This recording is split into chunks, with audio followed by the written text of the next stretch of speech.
Sejam todos bem-vindos.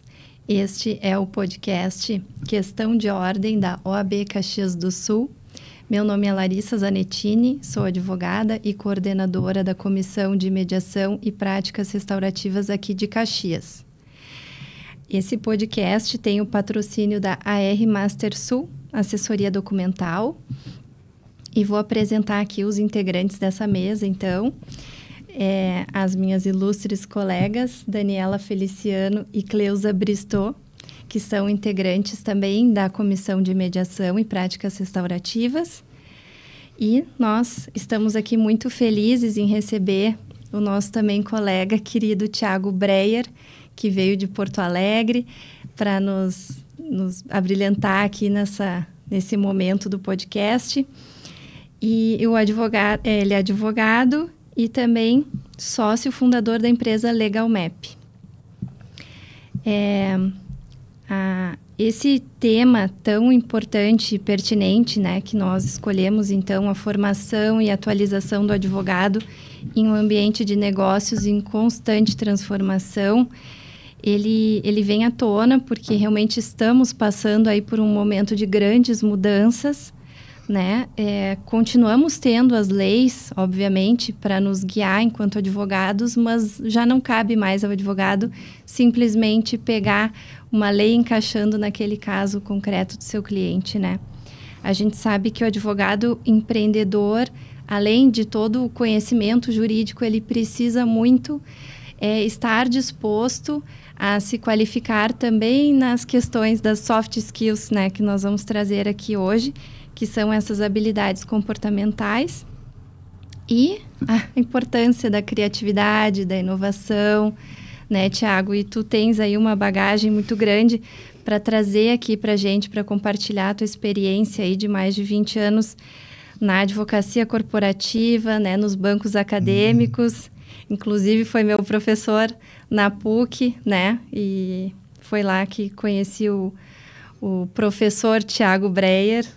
E para nós, o Thiago é uma referência quando a gente pensa em design thinking. Então, hoje estamos aqui para ouvi-lo, poder compartilhar conosco aí toda a tua sabedoria. Muito obrigado. Para mim é uma satisfação, Larissa, Dani, Bristol, tá aqui com vocês. A Lari falou bem, né? A gente foi colega num programa de pós-graduação. Eu só estava na qualidade de professor e naquele momento a gente acabou se conectando exatamente pelo que eu estava trazendo na aula e era algo que ela estava realmente buscando, algo diferente. Eu brinco que às vezes as pessoas... Eu quero algo novo, algo diferente. Eu não sei bem o que eu quero, né? Então... hoje, às vezes, eu tenho ótimos feedbacks que me falam: Thiago, tu falava naquela época, eu não entendia, mas eu guardei. E ao longo do tempo, algumas fichinhas foram caindo. Eu acho que isso é super legal. Acho que o trabalho, a gente conversava um pouco antes de vocês aqui, é sensacional por levar adiante essa nova forma de atuação. Ou mais do que isso, eu vinha pensando... é abrir os leques de oportunidades para diversos perfis de pessoas poderem estarem próximas ao ambiente jurídico. Então, eu acho que esse é o grande trabalho que eu vejo de vocês fazerem. E a gente está há bastante tempo aí já em conexão e ainda melhor quando a gente está presente. E as duas coisas, eu acho, as conexões que eu acho que são importantes, quando a gente fala em transformação, o que eu venho... lendo, trabalhando e o que eu tenho acreditado é que a gente não vive mais ciclos de transformação, né? Eu acho que a transformação ela vai ser constante, a inovação vai ser constante, a melhoria, a qualificação. Eu acho que o aprendizado, que é algo que eu valorizo muito no trabalho de vocês, inclusive, por isso que para mim é um privilégio, na verdade, estar aqui. Então, a transformação, a evolução, elas vão ser constantes. Ou, no máximo, ciclos menores, né? Talvez tenha algo de forma mais abrupta no primeiro momento, dê uma refrescada e depois volte. Mas ela tem essa sequência. E aí, o que eu tenho falado, e a gente trocou essas ideias, o quanto a gente tem de oportunidades e o quanto a gente tem que olhar para as pessoas e fazerem elas se prepararem. E a preparação é uma jornada. E o grande desafio é esse. Não é do dia para a noite. Com certeza, a gente ainda vinha falando, né, que se fosse só a questão de conhecimento jurídico, ok, mas é muito mais. Mas para esse a mais, o advogado não basta ele buscar um curso, né, ele precisa primeiro estar aberto, disposto a virar essa chave, né? E não são muitos advogados que aceitam, e esse é um dos grandes desafios nossos, né? Mas acredito que estamos no caminho certo, estamos há bastante tempo, a mediação está, né, caminhando no sentido de demonstrar isso, essa importância de virar a chave, de ser mais, de ter um tratamento mais humanizado com o cliente, né? E tu trabalha muito essa questão do design thinking, que a gente fala sobre a questão de perguntas. Queria que tu desse uma esmiuçadinha nisso, nesse primeiro momento, para que o pessoal que nunca ouviu falar sobre design thinking possa compreender um pouco mais aí do rumo da nossa conversa. O que eu tenho, quando eu tenho Bom, deixa eu só colocar. Eu acabei descobrindo a negociação e mediação quando eu estava fazendo um mestrado. E como todos, né, aqui quando descobre isso no primeiro... O que é esse negócio, né? O que é mediação? Sempre querendo, né? Primeira pergunta. Tá, se não der certo a mediação, o mediador sentencia, né? Aquela meu histórico, né? E aí eu descobri que era muito maior e muito melhor, muito saudável, muito mais saudável, enfim. E aí a gente começa a olhar que para nós estarmos presentes... como bons mediadores, como bons negociadores, como os bons solucionadores de problemas, né? Soluções criativas de problemas, nós temos que nos qualificar de uma outra forma. E aí a gente começa a ver quais são as metodologias que existem no mercado, o que existe e aquela que mais vai se enquadrar naquilo que eu acredito. E desde muito tempo, eu falo muito, quando dou aula, coisa e tal, acaba aparecendo os nomes de livro, pessoas, eu vou falando, né? Mas desde muito tempo eu lia Jim Collins, que é considerado o guru das perguntas. E eu adorava isso. Eu falei, poxa, como é que esse cara é tão bom em fazer pergunta? E aí eu fui descobrir o Design Thinking. Então, o Design Thinking nada é do que uma metodologia onde a gente busca um brainstorm, como... a Bristol gosta, né? A gente faz um brainstorm, eu diria assim, um brainstorm mais orientado, né? Então, vamos, inclusive, conectar com a mediação, né? É informal, mas tem a sua... Ou seja, ela tem a sua informalidade, mas tem a sua pauta, ou seja, eu tenho a minha organização, né? É estruturado, né? É informal, mas é estruturado. Então, seria um brainstorm estruturado, onde a gente abre o leque de oportunidades. Então, em vez de a gente olhar apenas uma ou duas opções ou alternativas, a gente abre o leque e acaba descobrindo possibilidades ainda maiores de solução de problemas. Então, esse é o primeiro ponto quando a gente trabalha o Design Thinking, né? Que nada mais é que uma das metodologias da inovação. Então, quando fui apresentado ao Design Thinking no mestrado profissional, e depois eu sempre homenageio uma arquiteta e uma prima minha, que é a Thaís, e a Maena, que é arquitetura e design, que elas que me introduziram, que me mostraram o quanto melhor eu poderia usar o Design Thinking no ambiente do direito. Então, em 2016 ou 2017, eu brinco que a gente fez em Porto Alegre o primeiro evento com 18 advogados entre sócios e gestores jurídicos de Design Thinking no escritório da Maena de arquitetura. Foi sensacional. Então, uma forma diferente de pensar como que eu acredito lá. E aí, eu acho que a gente vai falar um pouco, exatamente isso. Eu até hoje, ontem, lendo algumas coisas, se falava muito pensar fora da caixa. E aí eu vi um outro artigo que é pensar além da caixa. Ou seja, não é questão de fora da caixa. Porque é exatamente isso. Se eu disser, vamos lá para o que a gente gosta e todo mundo tem aqui. Negociação, uma das primeiras coisas, tem várias coisas, mas uma das clássicas é escuta ativa. Nós precisamos ouvir atentamente. Ótimo. Qual exercício? Qual atividade que eu pratico? O que eu tenho feito para exercer e para me qualificar em ter uma escutativa? Então, esse que talvez, e aí eu acho que é o grande privilégio de eu estar aqui, porque essa é a grande troca que a gente tem, né? Principalmente Lari, que a Lari entendeu isso, ela sempre me provoca, e eu adoro isso, porque eu sou eu sou provocador, eu adoro provocar as pessoas. E aí a Lari que fica me provocando, né? Então, esse é um caso. E o outro que eu li, exatamente esse artigo, que é pensar além da caixa, a gente olha lá, uma das principais questões que nós temos que ter, e do profissional moderno, do executivo, né? Do advogado com o executivo, né? Mas aí que tá, né? O advogado hoje, ele tem que estar conectado com o mundo executivo, né?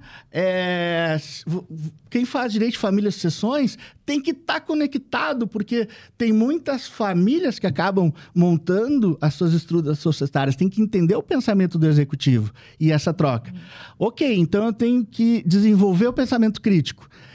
O profissional, hoje bem conceituado, ele tem a capacidade de pensamento crítico. Como que eu desenvolvo isso? Esse que para mim é o ponto, né? Quando que eu vou lá, então, fazer uma aula para desenvolver a criatividade, para desenvolver o pensamento crítico? Por quê? Se nós estamos dizendo que a importância da criatividade, a importância da escutativa, eu tenho que treinar isso. Se eu tenho que me qualificar no meu fôlego, eu tenho que fazer exercícios, né? Então, em vez de a gente olha o resultado, mas onde está a jornada. Então, agora, para advogados, design thinking é a instrução do processo.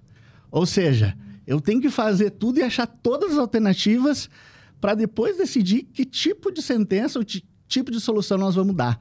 E não simplesmente ficar restrito, né? No direito, processo, a gente fica restrito aos pedidos, né? O design thinking faz a instrução do processo não restrito aos princípios. Qualquer solução maluca que aparecer, tá lá. E só para não esquecer, tá? Que a Lari colocou. Michele De Stefano digamos assim, é uma das, se não é a top 1, mas está entre as líderes mundiais do design thinking. Ela tem um trabalho muito legal, que é Law Without Walls, é lei sem muros, tá? E ela tem uma pirâmide que ela coloca, e eu adoro falar isso. Lembra, no fim do dia a gente entrega soluções, né? Se eu estou como advogado, entrego soluções jurídicas. Mas ela coloca o direito, o exercício da advocacia, embaixo dessa pirâmide. Ou seja, ele é alicerce, ele é a base. Ele nem aparece. E se eu só tiver isso, eu tenho um cliente insatisfeito. Se eu só tiver o conhecimento jurídico nos dias de hoje, eu tenho um cliente insatisfeito. Né? Exatamente. E acabamos, na verdade, ficando também à mercê do judiciário, que não pode ser, não pode acontecer, porque as demandas que ingressam diariamente no judiciário para buscar uma solução jurídica são infinitamente menores do que as que diariamente são solucionadas. Então, a gente tem que criar, a gente não pode ficar, sim, dentro, a gente tem que ter aquele conhecimento dentro da caixa, mas a gente tem que sair, sim, para buscar outras alternativas. O que acaba, e esses, principalmente na área do direito de família também, esses processos, a demora desses processos acaba gerando dor, acaba gerando uma espera muito longa, o que não é só prejudicial para as partes, mas também prejudica o restante do núcleo familiar, né? Então, a gente tem que ter muito cuidado com relação a essa questão. E, Tiago, quando se fala na inovação do direito, a gente, num primeiro momento, meio que se assusta, porque a gente pensa na tecnologia só. E o que tu estás trazendo é algo que eu acredito muito que tem que ser obrigatório para o operador do direito, que é buscar esses novos entendimentos, e é do humano.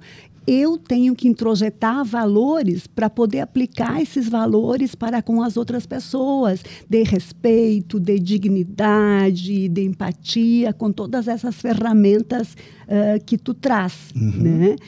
E eu vou aproveitar para fazer um comentário aqui. Eu assisti o filme, aquele de 2012 com o Brad Pitt, Moneyball. que é o homem que muda o jogo. O homem que muda o jogo, que é um dos motes das minhas referências, exato. Em consideração à tua fala, eu assisti novamente e é impressionante, Tiago. É impressionante, sabe?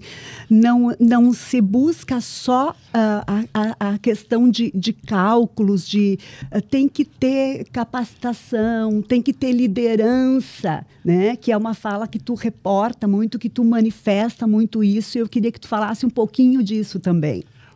Olha, eu ganhei a viagem aqui agora. Ganhei a viagem, né? Porque é o seguinte, quando Ela fez o tema de casa, né? Ela fez o tema de casa, né? Vamos lá, o primeiro passo, tá? Nós estamos no podcast Questão de Ordem da OAB do Rio Grande do Sul, subseção Caxias do Sul. Mas se alguém quiser procurar lá no meus YouTubes, em algum lugar, acho que até tem um podcast no próprio Spotify, onde eu falo, você quer inovar no ambiente jurídico, esqueça a tecnologia, né? Então é isso que eu falo.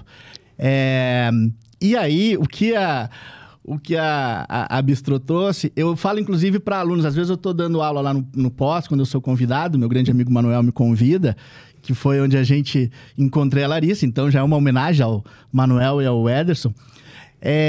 O que acontece? Eu digo assim, tu trabalha em tal empresa, quem é a tua gerente? É a Sabrina, tu trabalha na Unimed, a Sabrina Pese. Então diz pra Sabrina que tu pode assistir esse filme às 4 da tarde, que tu tá trabalhando, que tu não tá vendo o filme. E aí, se tu quiser ver de novo lá de noite, comendo pipoca com a namorado, beleza, mas pode quando eu conheço, né? Aqui tem o Gustavo Polese da Randon, eu digo assim, faz essa turma assistir às 4 da tarde, é trabalho, né? E que é exatamente isso. Qual é a conexão que eu fiz no filme Moneyball, O Homem que Mudou o Jogo? É que enquanto ele tinha só o elemento humano, ele estava perdendo tudo. Por quê? Porque ele estava desprovido de qualificação. Quando ele virou a primeira virada, ele foi 100% para o ambiente da tecnologia e ele continua perdendo. Ou seja, mas peraí, se eu estou perdendo no humano e estou perdendo na tecnologia, o que está acontecendo? E aí a minha interpretação e tudo que eu aprendi do filme e as diversas frases que tem que eu só vou conseguir e ter o que eles conseguiram, um recorde que eu acho que até nos dias de hoje está de vitórias consecutivas, é quando ele conectou todas as questões humanas, de liderança, de relacionamento, de confiança que ele tinha que conquistar com os dados. Quando ele fez essa conexão e ele conseguiu, e inclusive, vamos lá para o RH, né, que a gente quer fazer. Ele disse que ia mandar embora determinados jogadores e o cara da tecnologia e dos dados... Mas mas ele não é uma liderança no meu... Então ele vai sair e eu vou ter um time melhor. Ele conseguiu o recorde.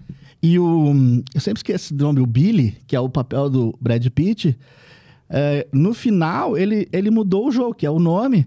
Toda a forma de pensar o beisebol mudou e ele recebeu porque ele não aceitou, uma das maiores propostas para... Ele estava na Califórnia, no Oakland, para ir para Boston, no Red Sox, que é um dos principais times, ele não aceitou. Então, a Cleusa fez aqui o que eu digo, inclusive, para todo mundo. Assiste 2 vezes, assiste uma lá, se diverte, depois deixa ali e vai olhando os trechos, ou anota os tempos, que é muito aprendizado. E eu acho que esse que é o ponto, né? Ou seja... Como que eu levo esse aprendizado para as pessoas? Porque também tem um ponto, né? Por que a tecnologia e os dados, estatísticas, né? Eu começo sempre, quais são os dados, né? Eu esqueço o nome dele. Ele começou a ensinar para os jogadores por que era aquilo, né? Qual era o racional que tinha por trás. Então, para mim, esse é um dos dos filmes que eu coloco realmente como referência nessa conexão. Eu não vivo mais sem tecnologia, mas o humano é que ainda é o foco. E é interessante também agora que retrata nas reuniões com os diretores, né? Retrata a questão, fazendo um paralelo da nossa lei, do direito estático, do profissional tradicional, que os dirigentes do clube, assim, com muita experiência, e eles não viabilizavam trocar aquela experiência toda por algo de novo. Sim. E ele buscava, o Brad Pitt buscava assim, não, essa não é a resposta. Eu quero saber qual é a pergunta perfeita. Será que nós estamos fazendo a pergunta certa? A pergunta certa. Então, assim, tu assiste e tu identifica várias frases, colocações das ferramentas que estamos discutindo. E eu achei fantástico. Assim, vale muito a pena. É que valida, e baseado numa história real, valida o que a gente, pelo menos, acredita e está trazendo, né? Dani, queria falar. É bem nesse contexto. Eu até lembrei, eu vi há pouco tempo esse filme. Eu não tinha assistido ele ainda e realmente ele é incrível em todos os aspectos possíveis, né? Tiago, com relação a tudo que nós estamos comentando aqui, né? Nós estamos dentro de eu acho que das organizações mais tradicionais que existe, né? Dentro do direito, dentro da OAB. E você, com todo esse teu viés da inovação, da transformação e tudo, nós vemos com o viés da mediação e nós já encontramos muitas barreiras. Eu fico feliz de dizer, assim, com muita satisfação, de que nós, em 5 anos de caminhada, 7 anos de caminhada, já acompanhamos muita evolução, né? Mas ainda temos muito o que caminhar. Como que você enxerga hoje o caminhar da advocacia em geral, dos profissionais do direito em geral, e não só advogados, acho que todo mundo, todos os operadores do direito, para esse olhar transformador, abertos à inovação? Como é que está isso hoje no teu olhar? O que eu mais vejo é pessoas dizendo, eu quero inovar, e é tradicional, tá? Nossa, vocês me trazem tantas coisas, eu queria ter um negocinho para pegar minha mente aqui. Tá? Tu me trouxe 25 pensamentos ao mesmo tempo. Deixa eu tentar concatenar as ideias, tá? O que eu mais vejo, e aí não é só na advocacia, tá? É quando a gente fala em algo novo, em algo inovador, tem medo. Tem medo por conta que espera resultado. E o grande desafio, eu acho que quando se fala em inovação, ou se fala... e aí sim, a advocacia é muito mais tradicional que isso. Às vezes as empresas são menos porque elas não têm recursos e elas estão de alguma forma, mas as que têm recursos já estão mais estabelecidas, elas sabem fazer isso. Mas eu vou investir esse dinheiro e se eu não tiver resultado? Se tu não tiver resultado, tu perdeu esse dinheiro e teve um aprendizado. Ponto. Mas as pessoas não entendem, entendeu? Então eu tenho que ver assim, não, eu vou premiar a Daniela porque ela atingiu a meta, né? Mas olha só, a Larissa veio com um projeto todo diferente, a gente teve 1000 ideias, pensamentos, projetou coisas para 2025, mas não trouxe resultado. Então, poxa, mas são coisas diferentes. A Daniela está fazendo a empresa crescer e ser sustentável hoje, e a Larissa está fazendo a empresa existir em 2025, 2030. Então, eu tenho que achar uma forma de validar se o que a Lari fez sentido, se o que ela fez foi correto, se o que ela fez trouxe o resultado para eu pensar a empresa em 2030, né? E não se deu resultado se eu atingir a meta amanhã. Então, esse é o grande ponto que eu vejo. O segundo ponto, e aí eu tenho uma questão sempre, tá, Dani? Eu sempre digo assim, e eu tenho... se bem que ontem foi um dia que eu... acho que se eu tivesse, por exemplo, 10 objetivos, eu atingi 9. Estava 90% onde eu disse ontem, eu validei a minha contratação, o meu salário. O que eu sempre digo, né? Se eu não estou conseguindo levar a inovação, eu tenho que primeiro olhar para mim. E a gente entra na mediação e na negociação. Não é a Dani que está errada, porque ela não está entendendo inovação. O que eu estou comunicando que não estou conseguindo conectar com ela? Tá? E aí, eu não sei nem quem foi mais, tá?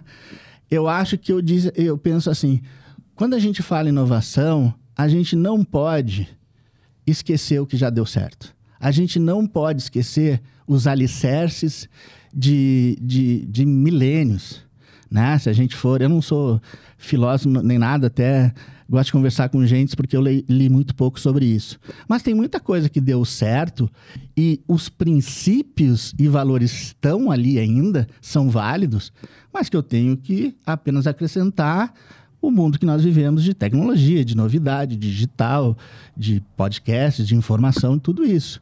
Mas os princípios estão ali. Então, eu sou a favor do lifelong learning, tá? Sou muito a favor. Só que o lifelong learning tá nos livros da quinta disciplina do Peter Senge, que foi o cara o mentor do Jack Welch da GE, que fez a GE o que foi. Então, assim, cara, olha, obviamente que eles pegaram tudo aquilo lá, fizeram e tá lá. Mas eu digo pra minha turma lá, lê a quinta disciplina primeiro do Peter Senge, que aí tu vai entender de pensamento sistêmico, tu vai conseguir olhar as coisas de cima. Ele tem depois, inclusive, por isso que eu gosto de trazer isso, ele tem quinta disciplina, sei lá, field book, alguma coisa, que é como se fosse o livro de exercícios, né? Você lembra quando a gente aprendia inglês, né? Tinha o book e depois tinha o workbook lá que a gente tinha que fazer os exercícios. Ele tem isso. Então, eu acho que é isso, a gente não esquecer daquilo que deu certo. Inovação não é estragar tudo, botar fora e agora eu vou começar.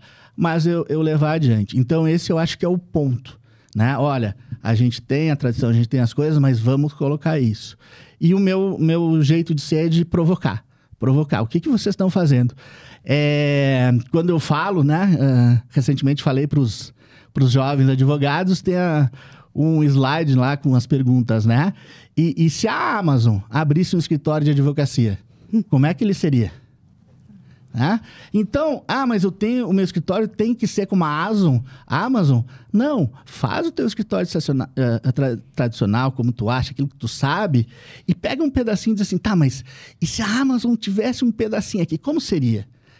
E para as carreiras, o que eu mais gosto, como eu amo, circo, é o Cirque du Soleil.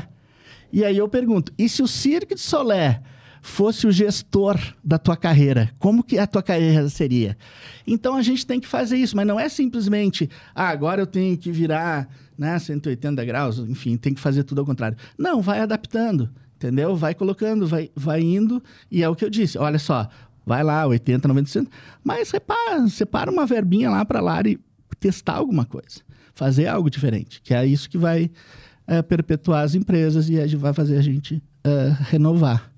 Mais ou menos é isso. Mas eu adorei a pergunta porque eu vou sair aqui. Por isso que eu digo, né? O privilégio é meu de estar aqui. Porque a pergunta me trouxe vários pensamentos. Eu tentei concatenar alguns aqui. Fervilhou ali. Fervilhou a cabeça. Viu só? Inclusive, nos deu ideias. Porque eu ouvindo a pergunta da Dani e a fala do Tiago... embora tu saiba, quando tu escuta isso, o Tiago está tratando da questão de respeito, porque a gente não pode chegar e impor. Então, daqui a pouco, a abordagem que se faz com o outro colega pode ser diferente, porque a nossa luta sempre é buscar que as pessoas abram a cabeça, mas daqui a pouco a gente também tem que se questionar de que forma a gente está chegando, sabe? Então, validando o que ela já é, o que ela já tem. E isso para a gente também. Se permitindo mudar um pouquinho e alguma coisa, já é o início. Cleusa, se eu já era fã da Larissa e da Dani, e com todo respeito, apaixonado pelas duas desde lá, quando a gente teve aula aqui, o que tu tá falando é interpretando tudo que eu acredito e a minha metodologia. Tá? Qual é a minha metodologia? E às vezes ela causa algum estresse com outros tipos de metodologia. Não, são metodologias diferentes. Se eu chegar e disser assim, olha, como funcionam as coisas, disser para as pessoas, e elas começarem a fazer, qual a minha satisfação quando eu chegar em casa de alegria, de estourar uma champanhe? Nenhuma. Eles fizeram o que eu quis. Agora, quando eu levei pensamentos, né? Que nem levei 10 ideias. E as pessoas conseguiram entender 9, a gente deixou uma lá para... Tá, deixa essa aqui, não vou... Vamos deixar mais adiante, eu vou plantar outras sementinhas. tu diz assim, cara, olha só, elas estão acreditando no meu sonho, né? Que se a gente está falando de startup, das coisas, o que eles dizem? Né? Eu não tenho dinheiro, como é que eu vou contratar os melhores? Diz para ele vir e comprar e viver os mesmos sonhos que tu. Se ele tiver os mesmos princípios, valores e esperança, ele vai comprar.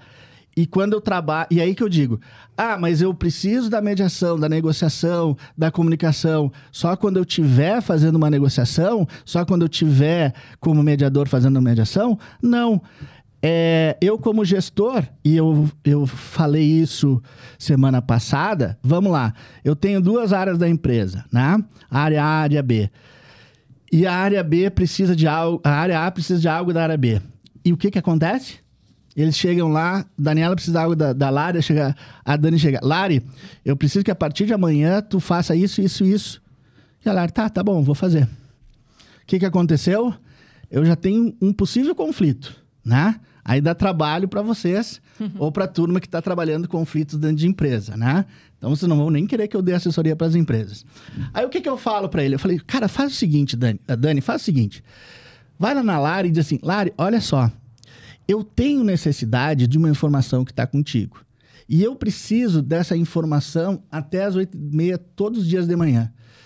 Como que tu acha que é a melhor forma? Como que tu acha que a gente poderia fazer... que é isso, tu quer que eu te dê algumas alternativas, nós sentamos e vamos ver, ela vai dizer assim, eu posso te mandar um e-mail que talvez seja o que tu queria, entendeu? Mas olha a educação e a relação, elas sabem que podem construir algo. E a diferença de escutar isso, não é uma ordem, Exato, é uma construção. E é tão simples, mas a gente tem que estudar, a gente tem que se qualificar. E antes que eu esqueça, que aí vem as coisas, né? Por que eu gosto de falar isso de formação das pessoas? Porque também, se a gente for fazer as aulas de negociação, tem o famoso lá, slide lá, e esses, tem várias pessoas que se dizem donos, ou, tu escutou de mim, coisa e tal. Enfim, se eu só tenho martelo, tudo vira prego. Né? Então, se eu passei 5 anos na faculdade, fiz um pós-graduação, e depois fiz um outro curso aprendendo a ajuizar, tudo virou prego. Então, mesmo que alguém venha com outro tipo de problema que não seria ajuizar, eu só sei fazer isso, eu não vou perder o cliente. Então, eu vou ajuizar. Então, por isso que eu digo, talvez a gente não veja no curto prazo, mas cada sementinha que vocês plantam, uma pessoa, a gente vai vendo isso.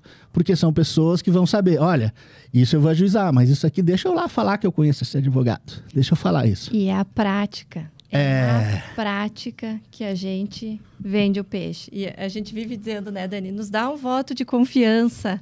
Porque isso que tu falaste do resultado, se não der resultado, é o medo que todo mundo tem. Exatamente. Tá difícil de ver que por trás tem esse aprendizado. E é isso que a gente traz na mediação. Que às vezes a mediação, a pessoa não vê, não deu resultado. Como não deu resultado? Daqui a pouco as pessoas voltaram a se falar. Elas voltaram a restabelecer um diálogo, um relacionamento. Para mim, independente do que está escrito no acordo ou no não acordo, já serviu. Para alguma coisa serviu. E às vezes serve. A gente que trabalha muito com a questão de família, né? Fazer com que essas pessoas voltem a ter restabelecer o diálogo para nós já é o principal. Então, tocamos nesse assunto que eu acho que é a grande dor. Não tem resultado, não quero gastar dinheiro com isso que não me traz resultado. É uma pena, porque é uma visão. E aqui na nossa região isso é muito forte, né? Esse medo de perder dinheiro com algo que não vai dar certo. Eu adorei a tua frase, pensar além da caixa. Eu acho que ela é a tua cara. Não é minha, tá? Eu li no artigo da... Mas ela é a tua cara, Thiago. Agora eu vou ouvir isso, vou lembrar de ti, porque o além é a inovação. Exato. É tudo que tu traz. Já tô vendo lá na mostra. Como o Thiago Breyer disse, temos que pensar além da caixa. Ele citando fulano de tal. Não, já incorporei aqui. E perfeito, acho que esse é o caminho, né? E quando a gente fala em negociação, nossa, eu adoro fazer essa pergunta. Quem aqui se sente numa plateia, né? Bom negociador. Na nossa região, 90% levanta a mão. Uhum. E quando tu pede para explicar, o bom negociador é aquele que paga mais barato ou que consegue convencer o vendedor a baixar o preço, né? Uhum, exato. E, gente, a gente que estuda, que lê sobre isso, queria que tu desse, sabe, com toda a tua experiência, eu acho que não tem pessoa mais qualificada para falar sobre isso do que tu. Queria que tu trouxesse aqui também, tanto para o público advogado, quanto para o público mais empresarial, né? Mas mudar essa percepção do que é o bom negociador. E dessa questão que a gente precisa da multidisciplinariedade, da colaboração, de trabalhar em equipe. Trabalhar em equipe dá outro podcast aí, né? Só pra gente de provocação, né? Ainda mais vocês com essas provocações, né? Eu tô me sentindo assim, pô, eu adoro provocar a turma, né? Hoje eu tô sentindo... Mas eu tô feliz, porque se eu tô gostando, bom, então tá legal. Eu só queria complementar um pouquinho, já que tu vais entrar nessa seara, que além da... Tem uma questão que a gente tem que perceber também, que é do humano, e a gente trata isso, a gente se prepara, mas algumas pessoas não, que é por medo e insegurança dessa questão nova. Porque ele quer continuar, tem alguns profissionais que querem continuar com o domínio. Eles querem ser o protagonista daquele processo, certo? E o que a gente está buscando aqui é um trabalho em equipe, em conjunto, inclusive no sentido de chamar o cliente para resolver junto. Tu vai dar várias oportunidades, tu vai dar várias soluções, discutir várias soluções. E o cliente vai te ajudar a buscar aqui a solução mais adequada para aquele caso. Então, nesse sentido, Tiago, também, eu gostaria que tu falasse como a gente poderia, eu não sei se essa é a pergunta, mas desmistificar essa questão junto aos profissionais, operadores do direito, porque é muito difícil quando do outro lado tu tens uma pessoa que ela não acredita em nada a não ser no CPC e no Código Civil. Isso eu falo para a Lari, o que tem que ser feito vocês estão fazendo, vocês são uma das grandes mestres, né, de estar levando isso adiante. Não é fácil, vocês têm que levar isso. O que eu acredito é isso. Talvez, pelo menos, se eu tenho uma crítica quando a gente fala disso, e é por conta disso tudo que eu estou falando que vocês me trouxeram. Às vezes a gente fica falando muito do processo, né? Deixa eu fazer um parênteses, por exemplo. Agora é controladoria jurídica de grandes escritórios ou agora legal ops que está se falando. Se fala muito nisso. Mas onde está a qualificação do profissional que tem que entender de estatística, que tem que ter de dados, que tem que buscar todo esse conceito lá do Moneyball de data-driven, né? Então, a gente às vezes esquece que eu preciso qualificar esse profissional. O que é? Ele tem que começar a correr 3 vezes por semana? O que ele é?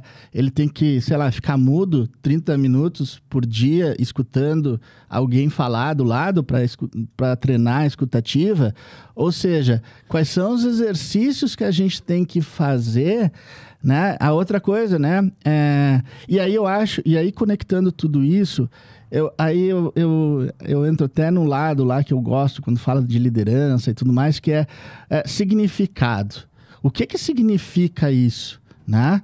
Aí se a gente for no tradicional lá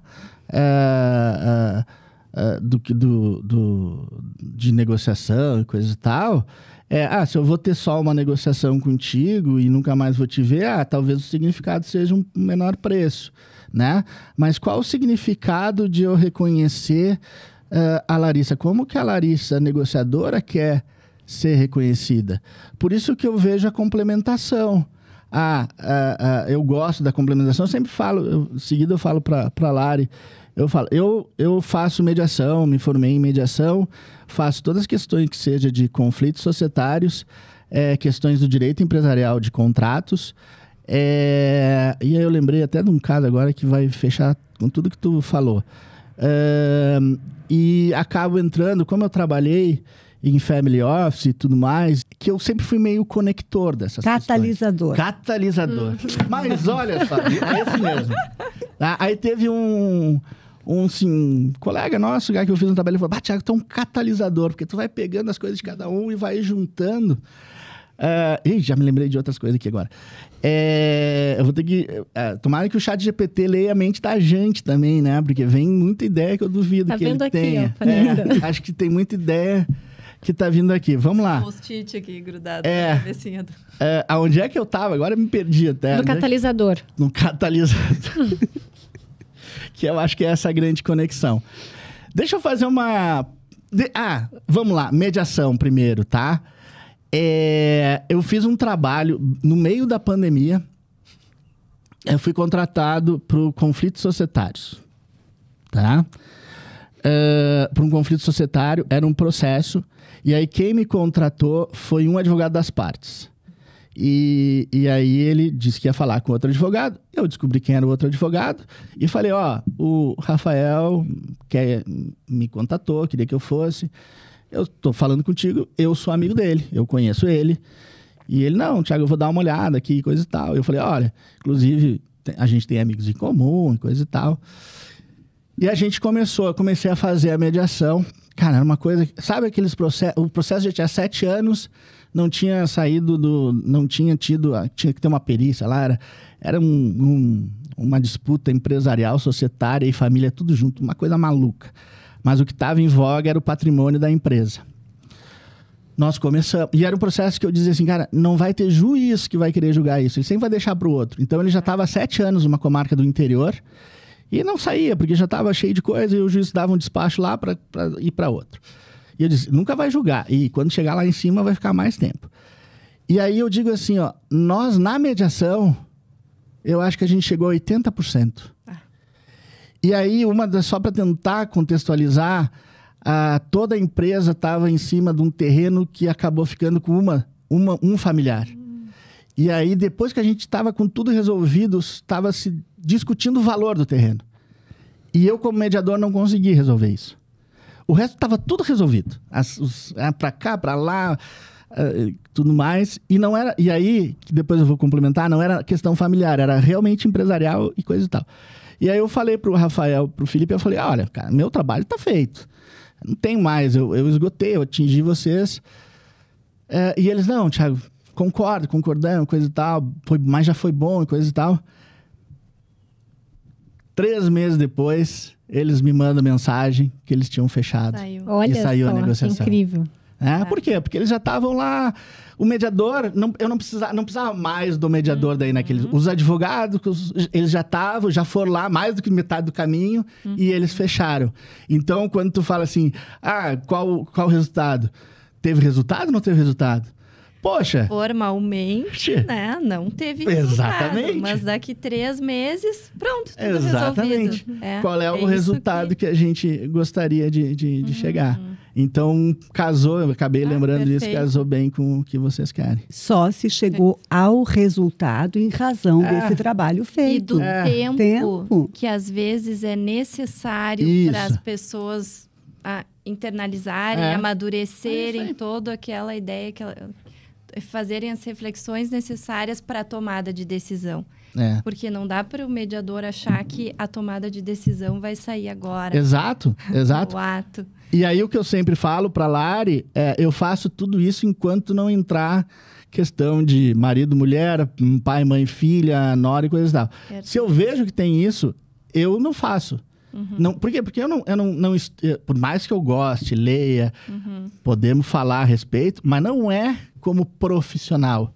Então, se eu tiver uma questão... comecei a analisar uma disputa societária que, na verdade, o cerne da questão é alguma questão familiar, não sou eu, é a Lari, é a Dani, entendeu? A gente tem que entender isso. Por quê? Porque eu me qualifico para entender as relações familiares, a família empresária, a empresa familiar, para saber as conexões. E eu leio, entendo, mas eu não sou profissional para entender o que qual é a relação de pai com filho, de filho, de irmão com irmã, irmão mais velho com irmão mais novo. Eu não sei isso. Então, se eu achar que esse é o ponto, opa, vem. Não preciso eu estar qualificado para tudo. Sim. Entendeu? Tem que conhecer quem também venha para somar ali naquela equipe, né? Na atuação. Exatamente. Eu digo, para eu continuar aqui, resolve isso aqui, que daí eu continuo aqui. Mas enquanto eu não resolver isso aqui, eu não sigo adiante. Beleza, ela pode vir, resolvi o problema ali, coisa e tal. Então agora eu consegui ir adiante. Né? Ou o contrário, já resolvi aqui, mas tem umas coisas engraçadas aqui, vem e termina o trabalho. A gente tem que enxergar essas coisas onde estão existentes, né? As complementações. Não precisa ser. Porque eu acho que o grande ponto é, olha só, tu tem que ter pensamento crítico, criatividade, empatia. E aí tu vai dizer, né? Não, vê aquilo que... Por que eu estou no design thinking? Porque é a linha que me chamou. Aí, no mundo da consultoria, muitas vezes me falam da metodologia ágil. Eu leio, eu estudo, eu aplico, mas eu não sou profissional disso. Sim. Vai e fala com fulano Sim. que ele entende de metodologia ágil na gestão de escritórios e coisa e tal. Porque, imagina, eu chego lá, olha só, sou bom nisso. Às vezes até digo, né? É só um canivetezinho suíço, mas os pequenininhos, porque senão vão achar que... É importantíssimo que tu colocasses, estar aberto à multidisciplinaridade. É isso. Sabe? As conexões. Porque a gente não tem condições, a gente tem que se informar para poder aplicar, para poder direcionar. Mas, com certeza, a gente tem que trabalhar com parcerias, ter pessoas que a gente confie próximo, Inclusive, fazendo o link aquele, né, de cada profissional dentro da sua atuação, né? O advogado tem o seu papel, do seu conhecimento jurídico, do seu cliente, o mediador, por mais que, como nós, ele detenha o conhecimento jurídico, enquanto mediador, ele é apenas e tão somente um facilitador do diálogo. Como é importante a gente ter isso bem definido para que não ocorra aquela briga de ego, né? Do advogado achar que o mediador está querendo se meter no caso dele. E o advogado não é menos advogado quando ele pede o auxílio de um mediador para mediar o caso dele. Né? Isso a gente escuta muito. Não, eu adoro a mediação, acho lindo o trabalho de vocês, mas assim, eu sou super conciliador. Né? Mas aí, conciliador, será mesmo? Ótimo, se consegue fazer os acordos do teu escritório, perfeito, maravilhoso. Mas às vezes, e se tu precisar de algo a mais, será que tu consegue perceber que tem alguém que pode te auxiliar com isso e que isso não te faz menos profissional, porque tu continua sendo um excelente profissional dentro da tua área. Então, esse é o ponto, né? Lari, eu acho que é muito importante agora, nessa tua fala, não deixar de trazer o seguinte, que foi falado, inclusive, no grupo de estudos lá de Direito de Família da comissão. A questão da mediação, ela tem como primórdios, assim, a imparcialidade. E nós, enquanto advogados, nunca somos imparciais. Nós vamos precisar sempre de alguém, de maneira imparcial, administrando o conflito para pensar no entendimento, porque o advogado do autor vai pensar sempre no bem dele e o advogado do réu vai pensar sempre no bem do réu, por mais que tenha um perfil conciliador. Então, não vai conseguir atuar de maneira imparcial, não tem outra palavra, tanto quanto o mediador.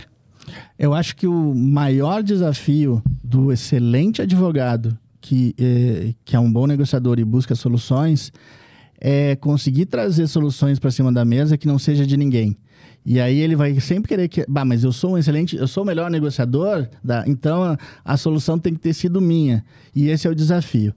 Esse desafio, eu não sei o quanto ele já foi superado, mas eu fui trabalhar em empresas lá nos anos 2000, e depois trabalhei muitos anos na Claro, e aí tem a famosa advocacia preventiva, a advocacia de business, advocacia de negócios. E lá atrás tinha essa questão. Tá, mas peraí, tu vai querer sentar lá, resolver o problema, tu não garante que a gente vai ganhar um processo e coisa e tal? Eu falei, cara, eu garanto, mas a gente quer seguir com o processo? A gente vai, mas a gente tem essa alternativa. Então, desde lá, a advocacia preventiva teve um pouco disso. Eu acho que já foi superada. Fazer algumas brincadeiras. Por que eu gosto tanto de entender mediação e aplicar? Às vezes, tu tá lá fazendo um trabalho, um escritório tem, sei lá, 4, 5 sócios ou 4, 5 líderes e coisa e tal, e tu diz, mas olha só, a Lari e a Cleusa, elas não se falam muito, coisa e tal. Beleza, eu sei disso. Vou fazer um dia, chamar uma pro café e sabendo que a outra vai estar no café, faço as duas começar a conversar e fico tomando meu café e quando vê eu consegui quebrar alguns gelos ali ou consegui identificar algumas questões que pode acontecer. A outra que eu adoro de fazer, que é o que eu mais faço aí usando essas práticas, teve algum filme desses dos Vingadores, coisa e tal, que é da Johansson, que é a Viúva Negra. A Viúva Negra. A Viúva Negra. Num desses filmes, ela tá lá, entre aspas, numa cadeira, amarrada, sendo torturada, e ligam pra ela. E ela diz, poxa, mas logo agora que ele tava me passando todas as informações que eu precisava, né? E isso é fantástico, porque é exatamente isso. Às vezes, quando eu chego de fora, as pessoas começam a falar pra mim coisas que eles não falam pro chefe deles. Aí eu chego lá pro líder lá, pô, e o fulano lá? Não. Eu falei, cara, chama ele pra um café, pergunta que ele vai te contar. Por quê? Porque ele me contou, porque eu comecei a falar, tá, e a vida, não sei o quê. Eu adoro pegar quando as pessoas ou estão no café.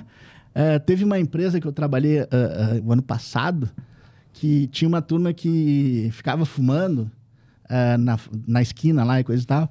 Eu chegava lá, começava a conversar com eles e eles, começavam a falar um monte de coisa. Eu falei, eu nem tinha me tocado nisso. Aí eu ia lá, anotava e começava a corrigir. E eles, pô, Thiago, melhorou aquele negócio, né? Eu falei, pois é, né? Eu acho que se deram conta lá, né? Coisa e tal. Eles nem se deram conta que eles me contaram. E a mediação é isso, a gente traz coisas e eles nem se dão conta que eles resolveram. E só para deixar a sementinha das equipes, e disso que a gente falou, né? Trabalhar em equipe, considerando, né? Fazer todas as vacinas aqui, né? Considerando o personagem, né? O personagem, eu acho que não sei se eu já fiz nossas conversas, considerando o personagem, tá? Da série, tá? Esquece todas as questões, tá? Nós estamos no mundo da fantasia, o personagem. Que nota vocês dariam pro Harvey Specter do Suits? Quem assistiu? Todo mundo assistiu Suits? Que nota vocês dariam? Mas eu assisti a tua fala sobre isso.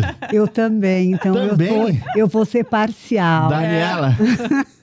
Não sei qual é a fala, agora eu fiquei apertada. Tá, mas que nota tu daria, então? Sorte que ainda tem tu ainda. Eu assisti muito pouco Suits. Todo mundo me falava dessa série e eu assisti muito pouco. Mas o Harvey é o principal, né? Isso. E eu acho ele bem incisivo. Tá. Dá uma nota. Como advogado. Quantos capítulos tu assistiu? Meia dúzia? Nem isso? Nem meia dúzia, eu acho. Então vamos trocar. Que série tu já gostou, já gosta, assim, de coisa e tal? Daí então são várias, né? Não, pega uma que tenha gente, equipe, alguma coisa nesse sentido. Mas eu, pelo menos sentido, essa tua faz sentido porque pode seguir. Pode fazer, sim, que a turma vai fazer. Mas funciona com qualquer série que tenha time, funciona, tá? Tu dá o que pra ele? Olha, pelo desempenho eu vou dar nota boa, vou dar uns 9, 10, isso aí. Tá. Tu conhece o que não tinha lá, o falcatrua de Harvard? Sim. Tá. Tira o falcatrua de Harvard do lado do Harvey Specter. Que nota tu dá pro Harvey Specter? Já cai bastante. Então. Tu conheceu a dona, a Ruivinha? A secretária? Ela foi a que menos eu conheci. Tá. Mas então, lembro também. Tira ela, que nota fica o Harvey Specter? Cai mais ainda. Cai mais ainda. Exato. Né? Então, é uma brincadeira, né?